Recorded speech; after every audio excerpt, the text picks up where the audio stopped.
stories. Every single one of us. From the highest of the high to the lowest of the low, we all have stories. Exploring the world for the greatest stories of all time. Hello and welcome. You're listening to the Aron O'Dowd Show. The Aron O'Dowd Show. Our soul is the screen upon which we project our dreams. What's your story? Hello, everybody. It's great to be on the Aron O'Dowd Show. Good morning, good welcome, and good afternoon.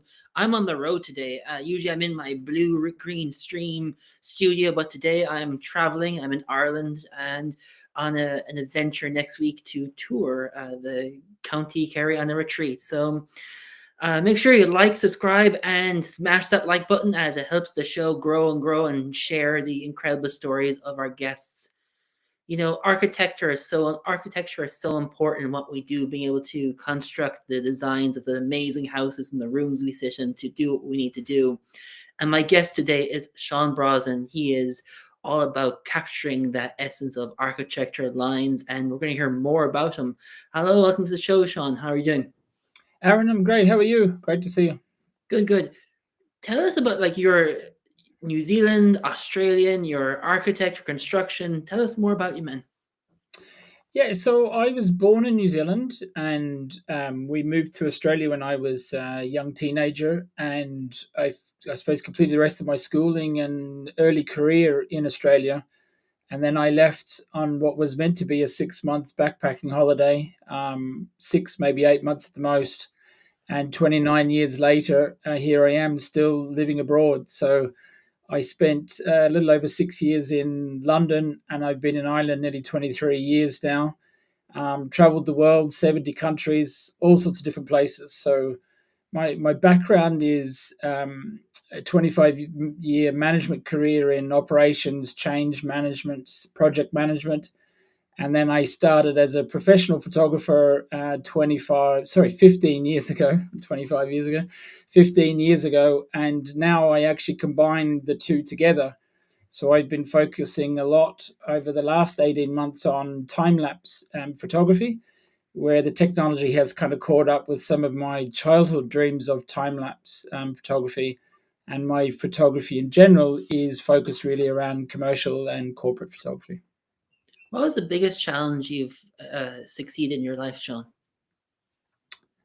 That's a good question. I think there are different challenges, different levels. So, on a personal level challenge, in 2015, myself and 4 friends decided over a pint that we wanted to do something as a challenge and to get fit. And that grew from a 1-day cycle to maybe we should do the Ring of Kerry, to eventually we agreed after a few more pints that actually we should do from Mizen to Malin, which, as you well know, is from one end of Ireland to the other.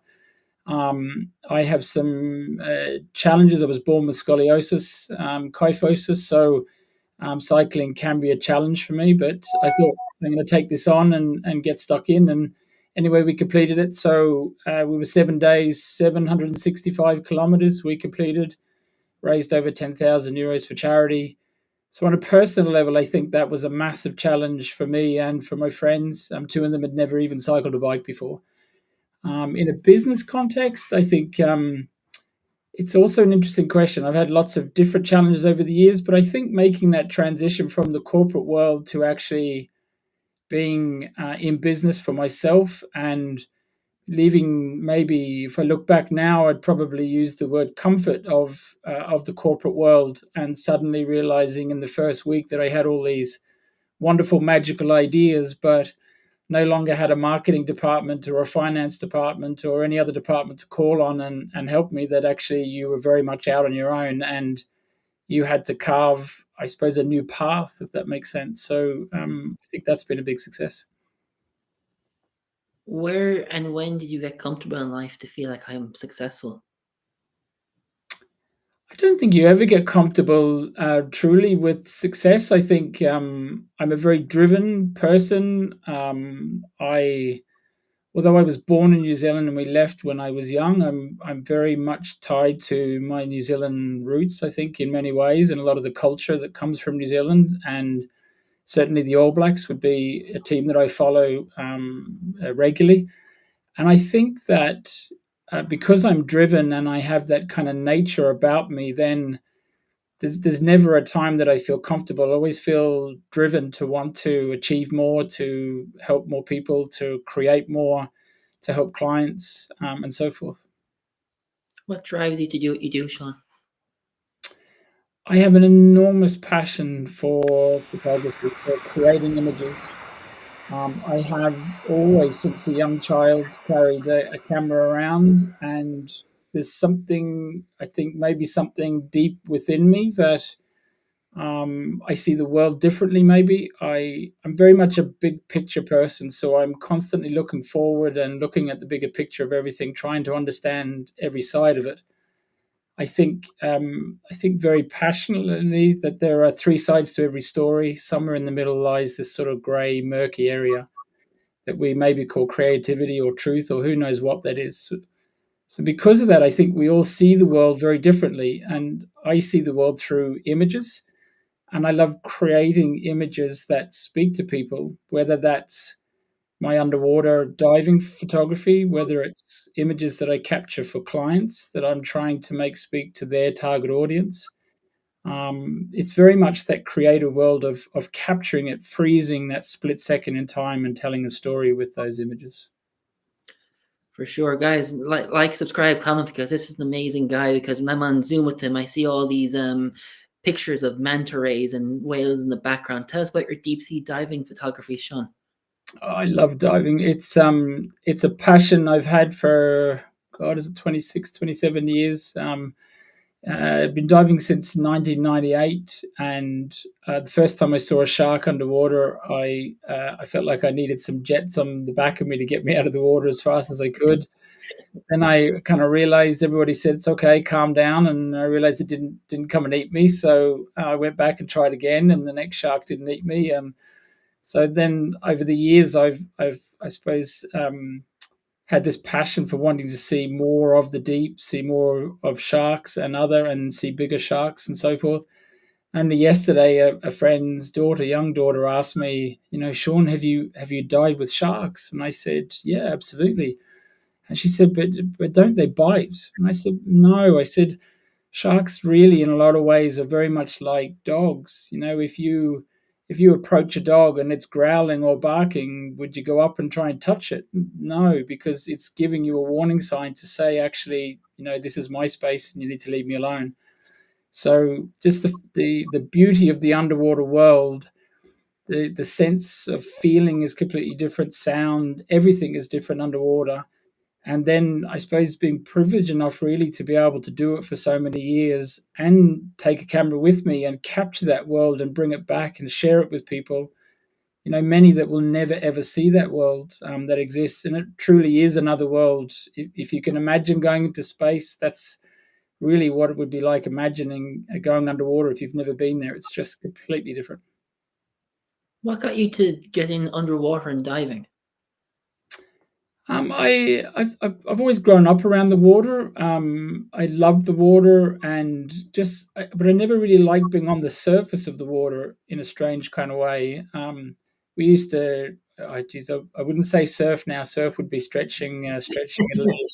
So we probably did a lot of bodyboarding and boogie boarding and all that kind of stuff when I was a kid, and got dumped many a time on the surface through the waves. But I just always had a fascination of seeing and trying to understand what was below the waves, I guess. Took me a long time, was well into my 20s by the time I actually, did a try dive. And just the minute I got under the water, I just fell in love with it. What do you love about it? I think there's many different things that I love about it, but nowadays it's the only place that I can truly switch off. I can't take a mobile phone with me, which is a blessing. I can't take a laptop. There's no Wi Fi down there. There's no Snapchat or Facebook or any other social media platform. And you just truly experience, I suppose, the world and the moment that you're in. It's a very strange thing to describe, I guess, in ways that the minute you jump off that boat and hit the water or walk in from the sandy beach, everything just changes.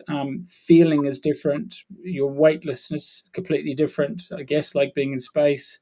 Mhm. Sound is different. How you communicate, and then all of a sudden you get down there and you realize that there's this entire world of activity that's going on below you. Fish and sharks and all sorts of different species, from tiny, tiny micro species right up to massive big whale sharks. And they all serve a purpose. So it just drives me to want to get back and keep going in there. What's your favorite photo you ever took in underwater? Ooh, there's a question now. Favorite photo underwater? Um, Typical me. I'm going to tell you about two, maybe three of them very quickly. But I love photographing sharks, especially if you can get them to come close enough to photograph because they move so quickly. But I think the manta rays are my favorite. Seeing a manta ray, they can grow up to 9 meters wide. They Ooh. weigh up to 2,500 kilos, and they will literally glide in and over your head, touch your head like a butterfly's just touched your head, and they weigh 2,500 kilos. So they are absolutely amazing. So photographing them is incredible underwater. One of the funniest ones is actually with the whale shark, which can grow up to 15 meters long.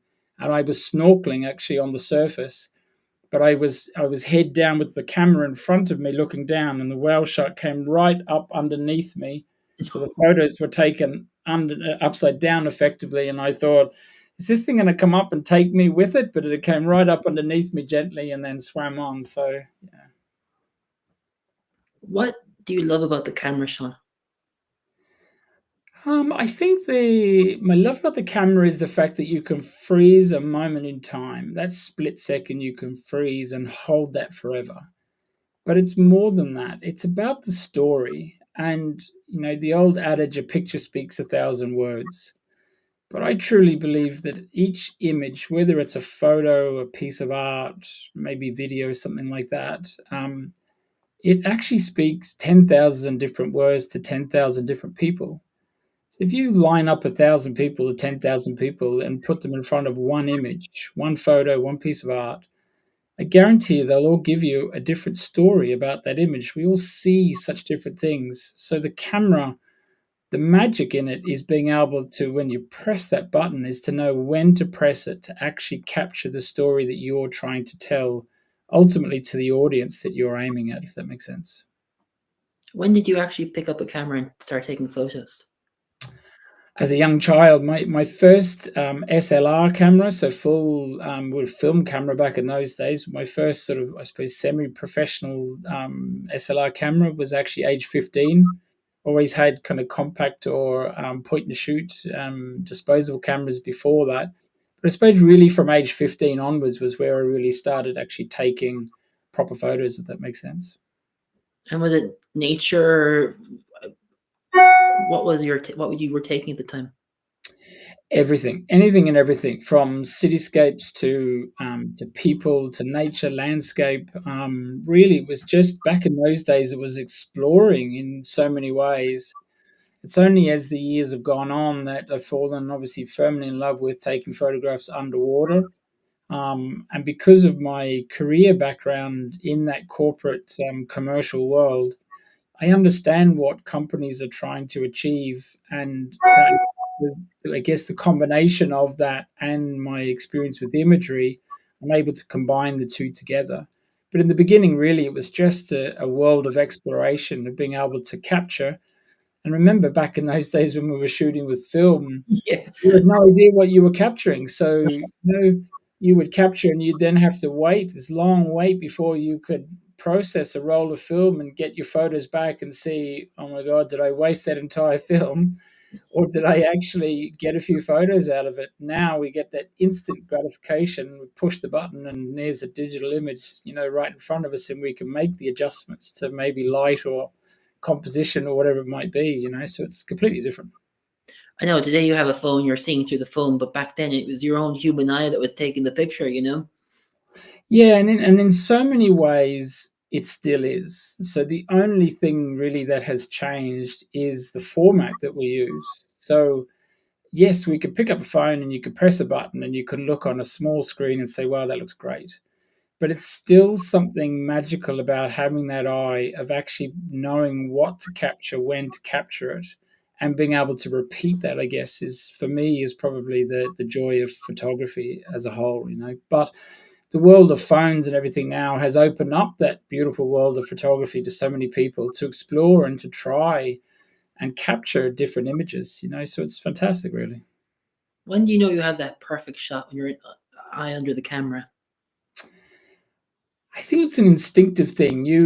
It's the right way to say it, I guess. I feel images before I capture them in many ways. So, especially if you are underwater, you're capturing something that's moving, you're moving. So, you don't have time to stop and wait and then capture. So, it's real instinctual way of knowing when to actually press the button, no more than if you're capturing, you know, a corporate event or people, portraits, I guess images where we would call it our natural smile, all that kind of stuff. But certainly that instinctual feel, and by the time you actually press the button, generally I would know within 10% tolerance whether I've actually got the image or not. Question mark might be, is it definitely sharp? Did I move? And have I captured it? And thankfully now with digital, we can quickly check that, and if need be, you know, try and recapture. You know, it's funny. You reminded me. When I'd watch TV with my family, my mom's sister would watch this the American Next Top Model, and they'd bring the photography, and they'd be taking all the photos of this and that. And I was wondering, how on earth are you able to do that when it's moving and taking all the shots and figuring out which is the right shot to take? You know? Yeah, absolutely, absolutely. It's funny actually. You say that I'm looking over my shoulder. That image in the background, that was in Canada. There's two polar bears on my wall that I have here, and Mm. of all the images I've captured over the years, that's probably still my favorite photo that I've ever captured. And it's two polar bears with their mouths touching. It's almost like the shape of a heart between their two mouths. It was amazing. It was minus 30 degrees when we were there, and these polar bears just roaming around waiting for the ice to freeze. And but it's again, it's just that, you know, it's that constant looking for a story to tell, and then using the mechanics of a camera to actually capture it or freeze it and share it. Why is that a special photo to you, Sean? I guess it was a moment. We were on our honeymoon, which was a massive moment, and you know, in the middle of nowhere, really. So we were up on the Hudson Bay in Canada. We'd flown to Churchill, and then in this small six-seater aircraft up to this lodge, which was literally in the middle of nowhere. And just being out, a little bit like diving, I suppose, truly in the wild, and not knowing what was going to come next, and just I was still in a lot of ways learning photography in those days when I captured that image. But it's just the magic of that frozen second in time of seeing the two polar bears that were kind of rolling, play fighting, practicing, and then just seeing as they rolled together, being able to actually catch that split second where the two mouths are touching in that way. Wow. You do time lapse photography, is that correct? Yes, that's right. Yep, I've had a fascination with time lapse since I was a young child, and the technology's only just caught up with where my imagination has always been with it. You might remember those flip books that we had when we were kids, and you would flick through the pages, and the image would reveal itself as the pages moved and tell a story. In my mind, that is the early version of time lapse photography. Time lapse has always been very complex, being able to put typically SLR cameras into a box, keep them dry, keep them powered, memory cards fill up. So that it's a very complex way, or was a very complex way of capturing time lapse. Plus, you were also dealing with the fluctuations in light from day to night and throughout the day, especially in the likes of Ireland where we have so much cloud movement around. And these new cameras now, in a box, they have the ability to be able to deal with all that fluctuating light, upload the images remotely, which allows you to manage it remotely, and then use AI technology to be able to analyze each of the images and pull data out of the photos after they've been captured, but do that instantly, if that makes sense. So it's changed the way time lapse will be used in the future for many different purposes.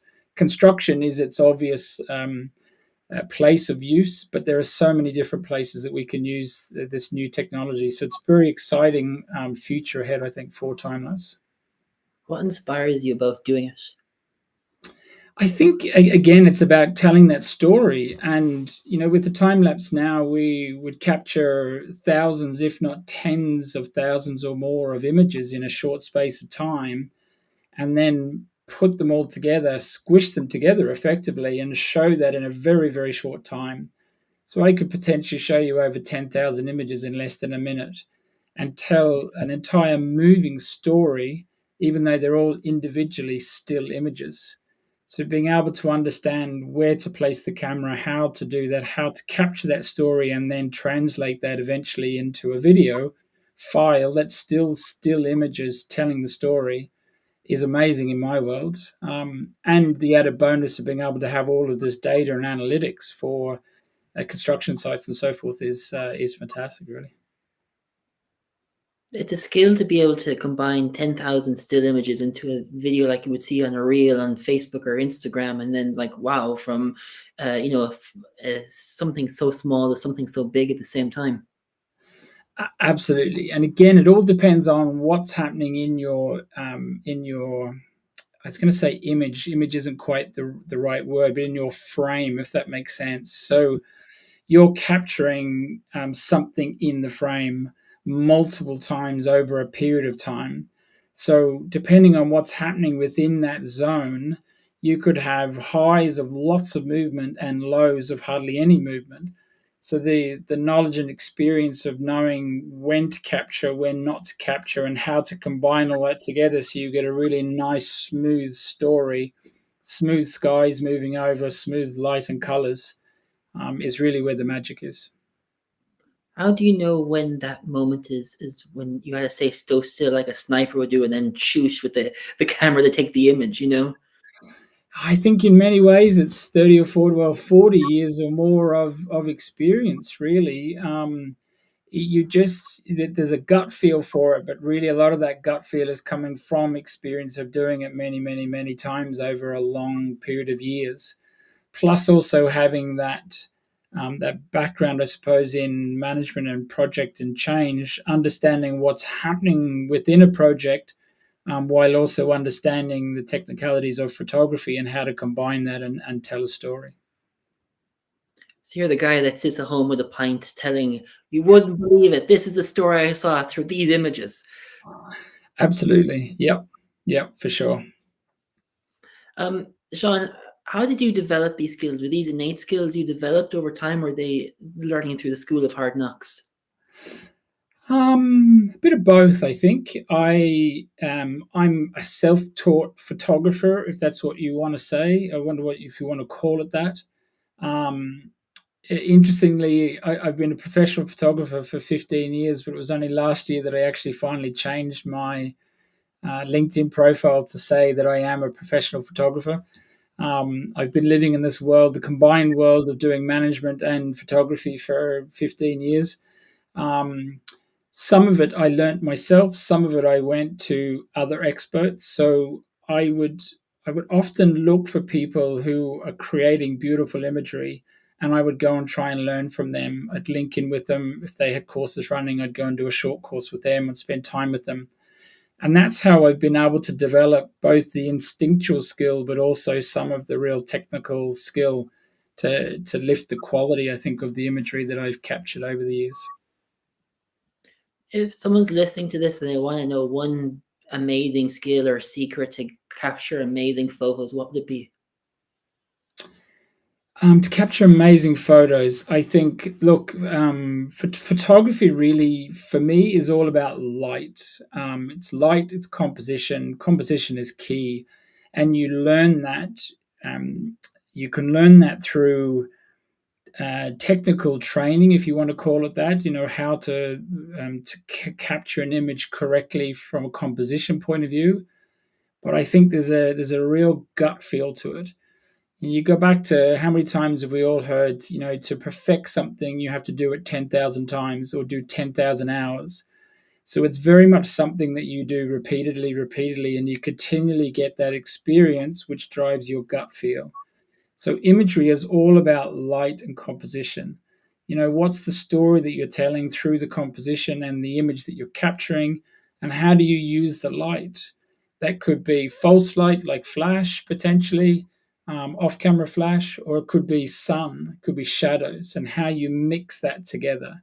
So the key for me, really, I guess, teaching people initially is learn what composition is all about, understand that, and just practice. Keep looking at light, watch what it does, get a feel for when light's changing. When the sun goes behind the clouds, when it comes out, what effect is that going to have on your colors, and the story that you're ultimately trying to tell? We would all know those days where the sun's hidden behind the clouds here in the UK and Ireland, and everything's flat and it's lifeless. It doesn't have that life that light and color brings. So it's about understanding that, learning how to shape it. What's the legacy you want to leave behind you, Sean? It's a good question. I think I've always had, I think for many years, I had this drive to want to run my own business, to create something bigger than me and so forth. But lately, I think I've kind of been changing the way I'm thinking about that. Somebody last week actually wrote a post in the All In magazine about legacy, and what does legacy mean to you? And is it about creating some big empire or some big business, or is it about the people that you touch along the way? Is it the legacy that you leave within people, about how you treated them, how you worked with them, how you helped them, how you gave them a leg up, and that kind of thing? And I think I've always had, for me, it's always been about people. I think my corporate life was all about people and process. Photography is still all about people and telling stories. And I think if I go back to those New Zealand roots, for me, it's all about people and how you connect with people, how you tell their story, how you understand them, how you connect with them. And for me, I think that's really the legacy I want to leave behind, is images that talk to people and tell stories, but also the memories within people who will look back and maybe tell funny stories about me and the stories that I've shared with them from all the years of traveling around the world, from diving, from experiences left, right, and center. Sean, if people want to get to find more and see your amazing shots, where can they go? Yeah, so I've two websites. Brosnan Photography is my main website where I do all my commercial and corporate photography. And linked to that, I have Motion Insights, and that's motioninsights.ie. And that's where all the time lapse sits separately. It's just there's so much information about it, I've separated the two. So I have the two sites and they're linked. Sean, time flies when you're having great conversations. And from Kiwi and now in the pub of Ireland, I want to say thank you so much. It's been a blast. Absolutely. Thanks, Aron. It's been an absolute pleasure to join you. So thanks for having me on. There you go. Make sure you like, subscribe, and smash that like button to hear more about Sean and so on. And, it just shows you a picture tells 1,000 words. And stay tuned, because we've got another amazing guest coming up soon, and we're going to share what makes them special. So stay tuned, and I will see you shortly. Take care. Thank you for listening to the Aron O'Dowd Show, where the world's best stories are told. If you like, please post a review or subscribe to the show. To find out more, contact us at aronodowd.com. That's ARONODOWD.com. We're always ready to share another magnificent tale from the world's best storytellers. So stay tuned and rock on.